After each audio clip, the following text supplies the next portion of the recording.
nak? Sebab saya mikir pelanggan dia ni another follower. Artis 100,000 followers lah. Tapi kalau perniagaan, saya setuju 100 pelanggan.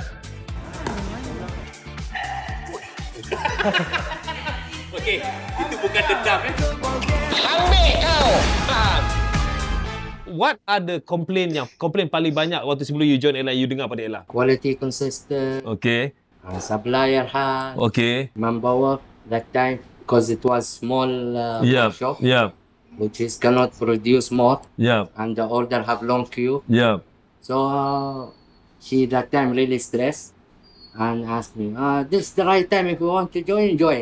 That means now, daripada, okay, I duta.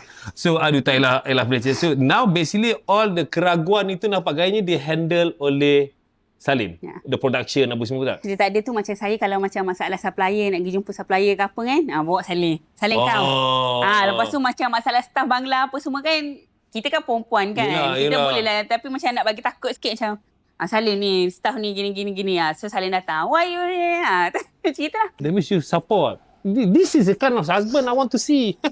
Supporting since day one. That means masa waktu tu belum lagi jumpa Dr. Azizah dan sebagainya. Belum lagi, sebab dia belum. online je kan. So, daripada 200,000 pergi ke berapa banyak? Maksudnya masa 200,000 tu sale kan dia ada yang sale banyak. Betul. Ada. So daripada Tapi secara purata lah. macam 10,000 ke jarang-jarang lah boleh 40,000 sebulan tu kan. So bila masuk dog je hari April tu 140,000. Jauh tu. Jauh jam. Jauh. Oh. So 140,000, lepas tu 180 2 bulan saya nak 180. Masa tu PKP yang Datuk. Yelah, PKP dah tak ada orang pergi, orang. tak ada kedai, tak ada apa, Tak business ada. semua online. Ya. Okay, selepas PKP, waktu bila yang Salim start join you? Waktu kita buka kilang dekat Subang tahun 2020. That is after PKP lah, selepas PKP lah. Lepas Selepas PKP. Oh, maksud you jumpa kat kilang tu, you baru join? Baru je. Patut you tak tahu mana office apa semua. Bila tanya Salim, aku tak perasan. Kita tak tahu office ni. Office tu satu je Datuk. Satu, waktu tu kecil je, ingat lagi. Waktu tu office kecil sangat. Tapi yelah, kita nak support each other. So, waktu tu kita tengok pun macam, betul ke Ella ni? Tapi niat murni Ella tu yang nak. Saya mula-mula sebenarnya kalau you tak tahu, saya nak tukar leather seat saya punya furniture. Saya boleh tanya Ella, lah cakap tak apalah. Saya bagi you kursi sofa terus. Dia cakap, alamak. Tapi datang kilang lah, tengok pilih mana satu. So, bila pergi tu, yelah kita, bila cakap kilang, orang Melayu bila cakap kilang, wah. Oh, maksud kilang lah, kilang. Sebenarnya saya terpedaya.